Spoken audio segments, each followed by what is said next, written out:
Nous sommes le 4 mars 2019. Chers téléspectateurs, mesdames et messieurs, bonjour et bienvenue sur cette plateforme de la télévision Renaissance. C'est le journal en langue française. Tout de suite, les titres. Non, les membres du Sénarède n'ont aucunement l'intention de rentrer. Ceux qui le disent ont d'autres visées. C'est le démenti d'Onesime Nduwimana, porte-parole du Conseil, à propos des rumeurs qui circulent depuis quelques jours. Une nouvelle commission vérité-réconciliation va bientôt voir le jour en dehors du Burundi. Une commission que les initiateurs qualifient d'indépendante. Selon l'écrivain David Gakundi, un des initiateurs, faire face au passé sans faux fuyant est la seule issue pour une paix durable. Encore des personnes tuées et arrêtées arbitrairement dans la semaine du 4 au 10 mars 2019. C'est d'après le rapport hebdomadaire de SOS Torture Burundi. Voici pour le sommaire.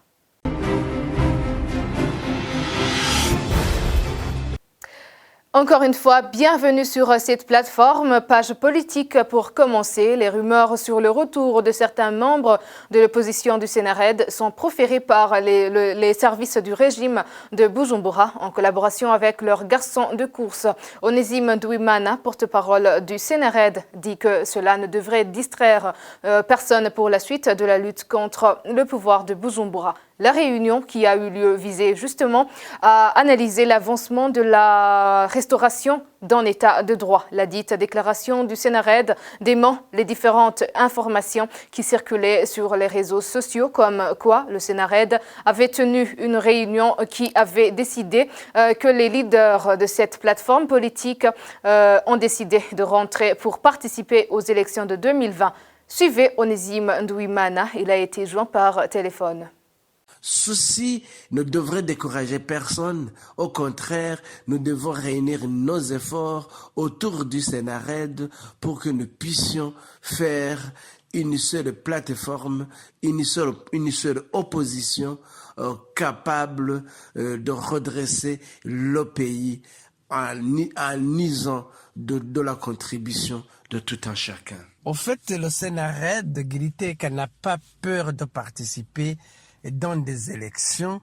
Nous exigeons seulement que ces élections soient libres, équitables, inclusives et donc crédibles. Et si le pouvoir de Bujumbura est incapable d'accepter ces conditions aujourd'hui, le Sénarède s'est donné comme mission d'user de tous les moyens possibles pour ramener ce pouvoir à respecter ses électeurs, à respecter la population burundaise, l'amener à accepter des élections libres et des élections crédibles. Nous, on ne parlait pas nécessairement d'élections qui doivent se tenir en 2020. Ces élections pourraient même se tenir cette année, en 2019, en 2021, en 2023 ou à n'importe quelle autre date, pourvu que ce soit des élections organisées suivant les règles de l'art, des élections normales, pas un hold-up électoral qui prêche juste pour leur permettre d'avoir des institutions qui les amèneraient à fuir la légalité, à ne pas affronter une compétition dans un souci non avoué et de se protéger ou de protéger certains criminels. Dans la même réunion, je le répète, il a été décidé de rassembler encore une fois l'opposition intérieure et extérieure, de rassembler tous les membres de la diaspora, toutes les organisations et même les amis du Burundi et qui voudraient que le Burundi s'édifie sous une réconciliation nationale, puisant ses racines ou ses bases dans l'accord pour la paix et la réconciliation d'Arusha pour le Burundi. Il faut une vraie commission vérité-réconciliation indépendante. C'est ce qui nous permettra de faire face à notre passé. La seule et unique voie pour une paix durable. Les propos sont de l'écrivain David Gakundi, un des initiateurs d'une commission vérité-réconciliation qui verra bientôt le jour en dehors du pays. Il l'a annoncé au cours d'un entretien sur la chaîne TV5. C'est une commission vérité et réconciliation indépendante, parce qu'il y a aussi une commission vérité et réconciliation nationale. Absolument. Lorsqu'on a été à Arusha, l'accord de paix prévoyait la mise sur pied d'une commission vérité et réconciliation. Le principe, ce qu'avait compris Mandela, c'était qu'un processus de paix, lorsqu'il est positif, doit marcher sur deux jambes. L'aspect politique, c'était notamment le partage du pouvoir, la sécurité pour tous, mais aussi l'aspect guérison avec la commission Vérité et Réconciliation, la libération de la parole, le traitement du passé, dans une dynamique non pas de vengeance ou de culpabilisation, mais plutôt de reconstruction du tissu social et surtout d'essayer de comprendre les mécanismes de la fabrication de la violence et de la haine. Malheureusement, cette commission-là, cette jambe de guérison, n'a pas été mise en place dans un contexte, je dirais, satisfaisant.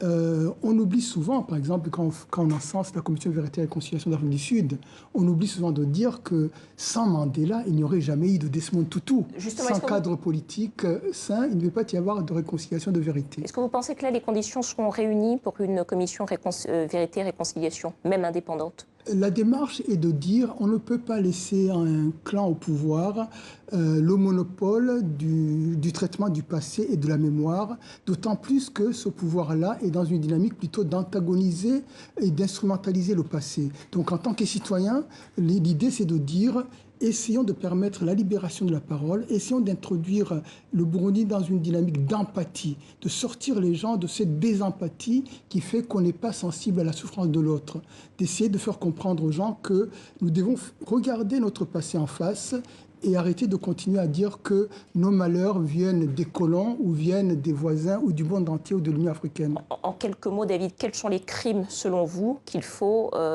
verbaliser aujourd'hui au Burundi ? Il y a eu plusieurs crimes dans notre passé. Il y a eu 65, il y a eu 69, il y a eu 71, il y a eu 72, il y a eu 93. Chaque génération a subi, je dirais, une catastrophe. Et après, qu'est-ce qu'on a fait ? C'était l'amnésie. On a fait comme s'il ne s'était rien passé. Alors ces douleurs-là sont là. Il n'y a pas un Burundais aujourd'hui qui n'a pas un proche, qui n'a pas un membre de la famille, qui n'a pas un ami qui est mort. Alors justement, et ce sera ma dernière question, est-ce que vous pensez que ce travail de mémoire peut contribuer à pacifier la vie politique burundaise, en quelques mots ? On ne construit pas l'avenir en muselant le passé.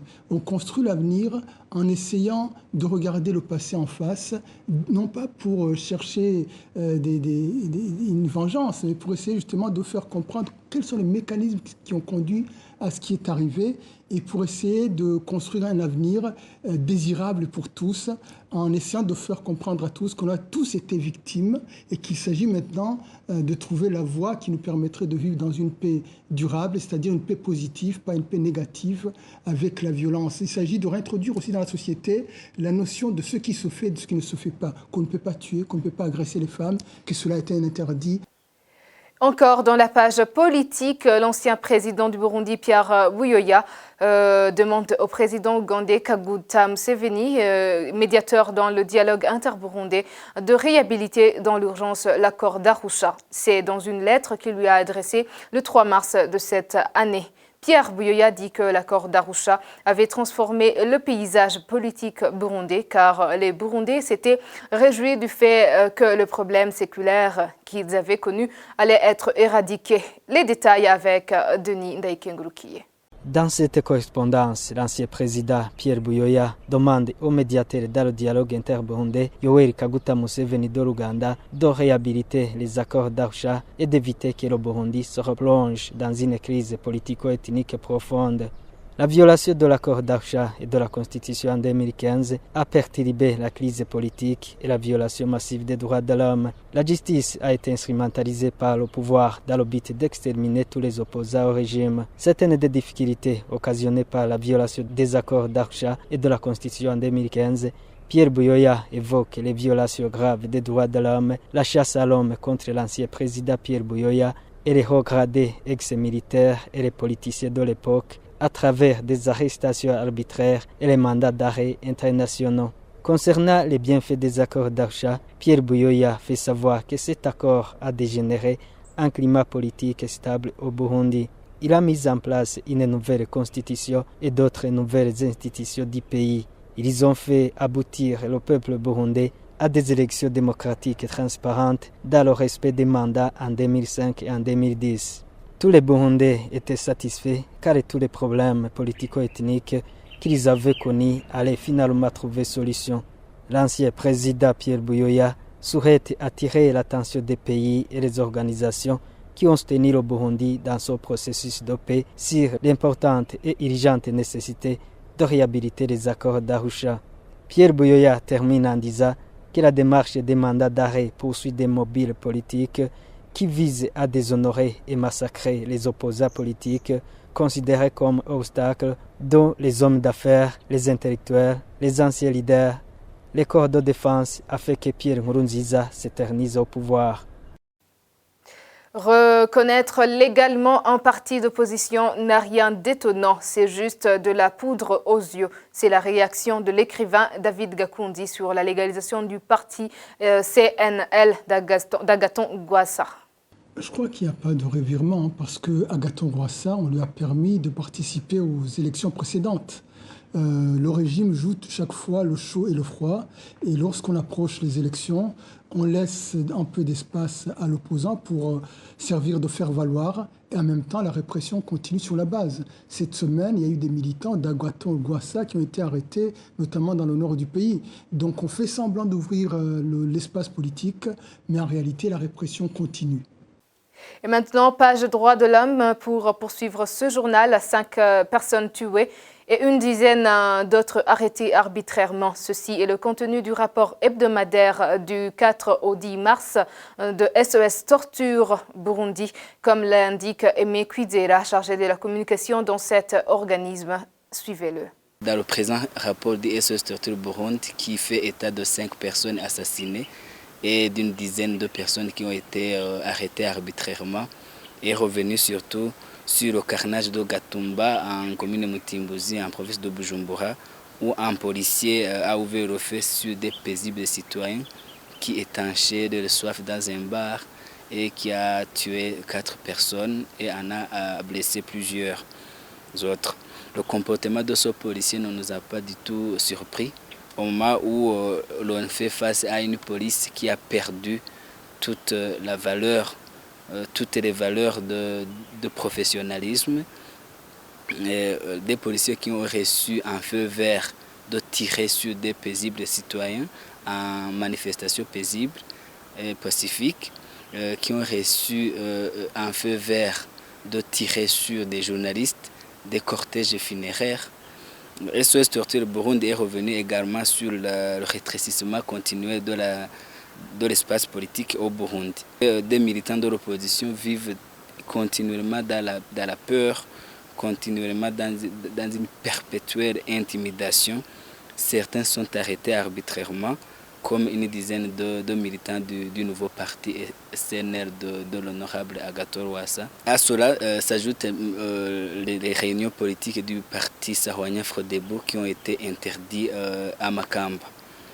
Cette situation de verrouillage de l'espace politique ne présage rien de bon au moment où on est à la veille des élections qu'ils sont en train de préparer en 2020. SOS Torture Burundi s'inquiète également des attaques sporadiques des personnes armées non identifiées qui continuent à endeuiller les familles et à semer la peur au sein de la population burundaise. Ce reste toujours des rapports qui évoquent une situation de violation perpétuée, de violation continue des droits de l'homme. Chez nous, quand une vie a été menacée, quand les droits de l'homme ont été violés, ça reste préoccupant. Et maintenant, page internationale pour clore ce journal. Le président algérien Abdelaziz Bouteflika ne sera pas candidat à sa propre succession et l'élection présidentielle, initialement prévue le 18 avril prochain, n'aura pas lieu. Il a cédé aux pressions de rue suite aux contestations pacifiques et citoyennes déclenchées par l'annonce de sa candidature pour un 5e mandat à la tête de l'État. Le point avec Thierry Huguendavi.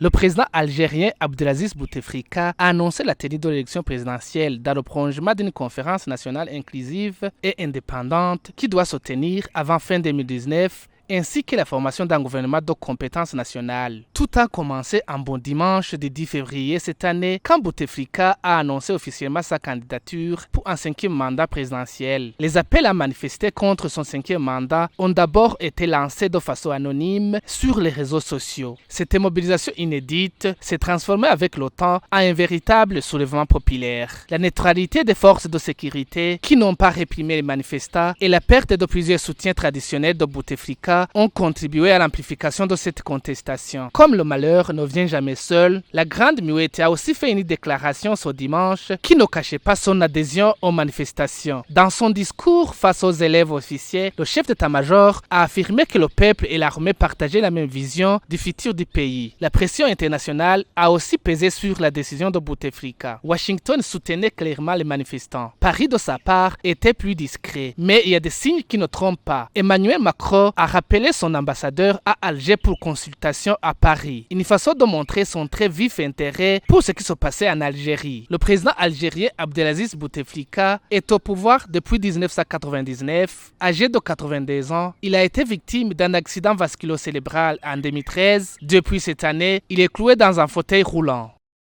Eh bien, c'est par ici que prend fin notre journal. Merci de nous avoir suivis. À la prochaine édition.